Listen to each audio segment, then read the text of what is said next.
Welcome back to another deep dive. Today we're going to be really digging into anxiety. Oh, interesting. Yeah, and not so much like, do you have it or don't you? It's more like, how does it show up, like in your everyday life, maybe in ways you don't even realize. Yeah, I like that. So we've got 5 key areas we're going to explore, kind of like a way to reflect on yourself a bit. Okay.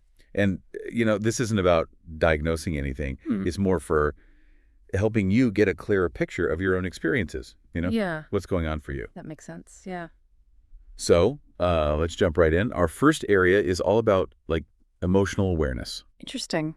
So it's basically asking how often do you feel just overwhelmed by emotions? Okay. Even in situations that maybe other people would think are no big deal. I see. Yeah. Yeah. So this is really important because the way that we understand our emotions and how we manage them is directly connected to how we experience anxiety, right? Yeah, totally. So think about it this way. If we're not really in tune with how we react emotionally, it's going to be harder to figure out what's even causing those reactions in the first place. Yeah, that makes sense. Right. And then that just leaves you feeling like you're constantly reacting instead of being in control. Oh, for sure. Right. I definitely have those moments where the smallest thing will set me off. And I'm just where did that come from? Right. But it is really interesting that, everyone experiences this so differently. Some people are totally calm under pressure. Right. And then others just feel overwhelmed a lot easier. Yeah. And that's what's so cool about this kind of self-reflection. It helps you see where you are on that spectrum. Right. And it's not about judgment. It's just about gathering information. Yeah, exactly. Okay. So the next area we're diving into is thought patterns. Ooh, okay.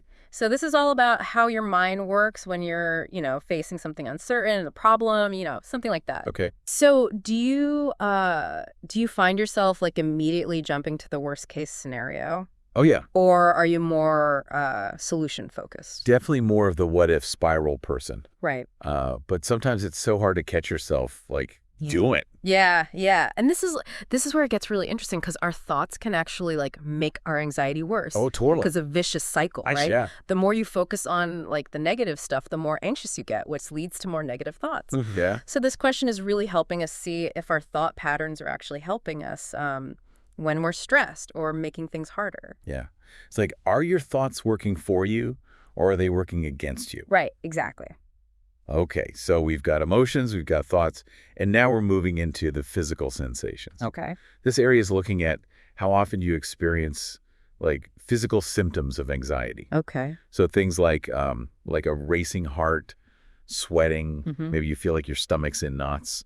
Yeah, we tend to not think so much about the physical part of anxiety, but it's super important. Yeah. Because sometimes our body is giving us really clear signals that something's not right, even before we're fully aware of it mentally. Oh, that's so interesting. So being more in tune with these physical cues can be a total game changer. For sure. And just like with emotions, there's a huge range of what's normal.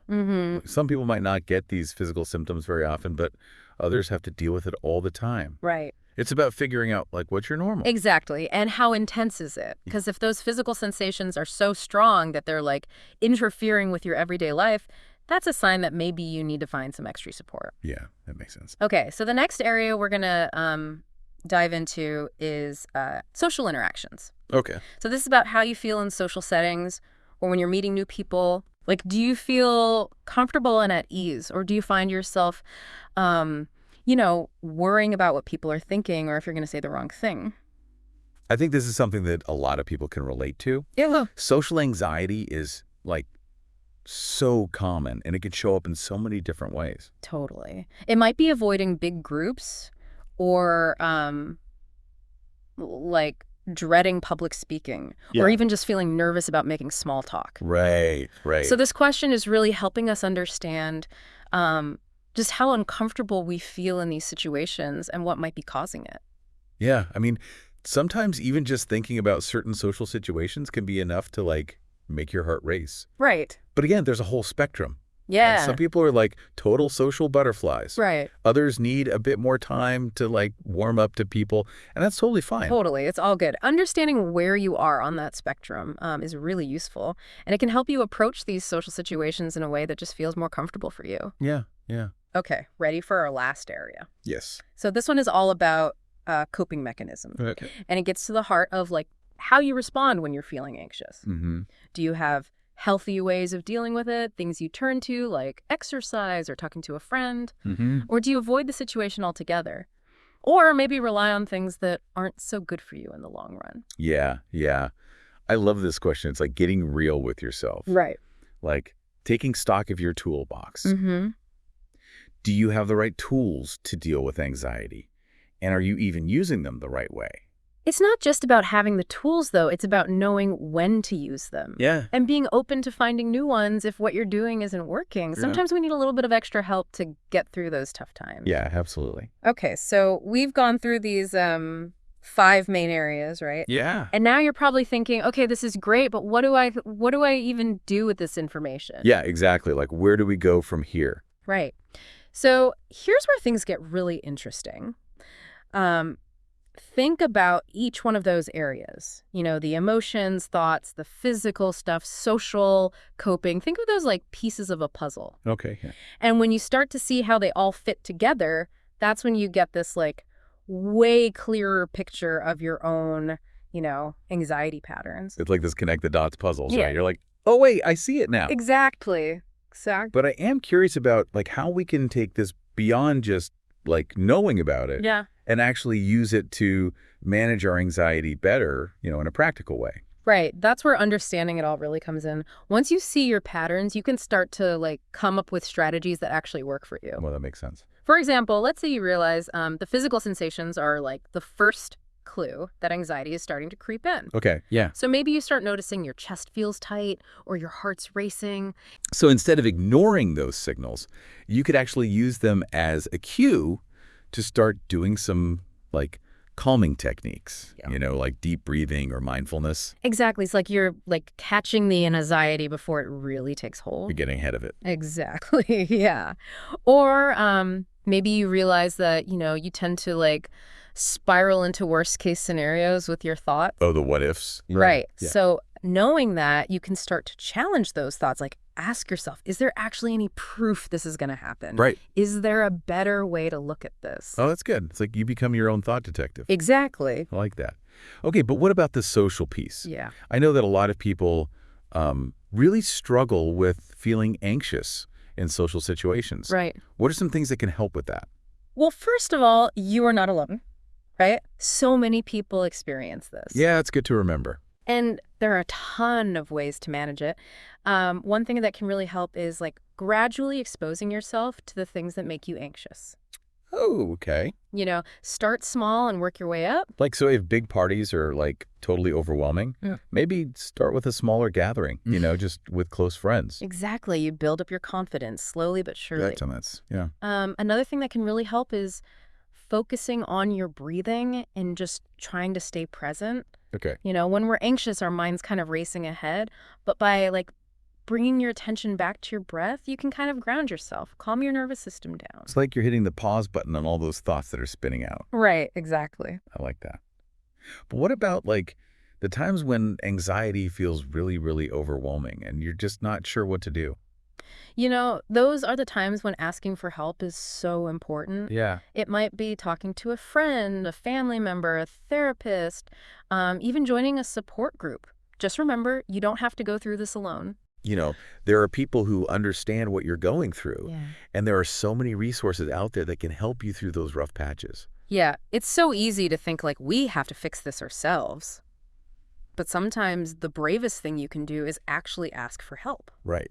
And that's true no matter where you are on that spectrum we talked about before, right? Yeah. Like whether you're dealing with anxiety just every now and then or it's something that you're dealing with all the time, there are like tools and resources that can help you find more peace and calm in your life. Definitely. As we've been talking about all this stuff about anxiety, I've been thinking about how much like words matter. Oh, yeah. Yeah, like certain phrases just kind of hit you and you're like, whoa, that's totally how it feels. It's amazing, right? Like a couple of words could just sum up a whole experience. Totally. Like when we were talking about emotional awareness, one that really got me was that feeling of your emotions being just like too intense or too hard to handle. It's not just feeling overwhelmed. It's like the emotions themselves are like turned up way too loud. Right. It's like being swept away. Like you're not even in control of how you're reacting. Exactly. And that's like why learning to manage our emotions is so important when it comes to anxiety. Yeah, totally. And then in the thought pattern section, there was that phrase about like spiraling into what if scenarios. Oh, the what ifs. Yeah. That we've all been there. It's like quicksand for an anxious mind. Yeah. You start with one little what if, and all of a sudden you're like drowning in worst case scenarios. And it's hard to like climb out of that hole once you're in it. Right. But the good news is like once you know that you do that, you can start to come up with ways to catch yourself and like steer your thoughts in a different direction. Totally. Whether it's like questioning those what ifs, trying to find a more balanced way of looking at things, or even just, distracting yourself with something more positive. There's always a way to like break free from that spiral. Yeah, yeah. And another one that really stuck out to me was from the physical sensations part. Mm-hmm. Describe those symptoms as being like a regular part of my life, and they can be debilitating. Wow.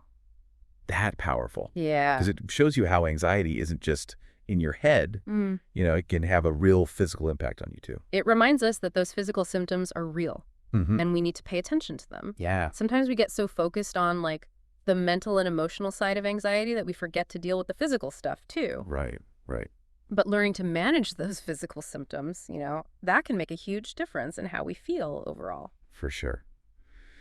Okay, last one, and this is from the social interactions section. Okay. The phrase that I just kept thinking about was, I often avoid social situations because they feel overwhelming. Yeah. It's kind of sad because it shows how anxiety can like hold us back from connecting with people, Yeah. and experiencing all the good stuff that life has to offer. Right. It really highlights how isolating anxiety can be. And it underscores the importance of like asking for help, finding coping mechanisms to deal with social anxiety. Yeah. We're social creatures. Connection is important for all of us. So well said. Mm-hmm. We've explored all these different sides of anxiety, talked about ways to deal with it, even looked at how powerful words can be. Mm-hmm. I hope that you're leaving this deep dive feeling more like informed, more in control, and more hopeful. Yeah, I hope so too. And remember, you're not alone in this. Anxiety is something a lot of people experience, and there's support out there for you. The important thing is to be kind to yourself, listen to your body, and don't be afraid to ask for help when you need it. Beautifully put. And as you go about your day, I just encourage you to, think about what really resonated with you from this conversation. Yeah. What's one small step you can take today to, like, bring a little more calm and peace into your life? Thanks for joining us for this deep dive. We'll see you next time.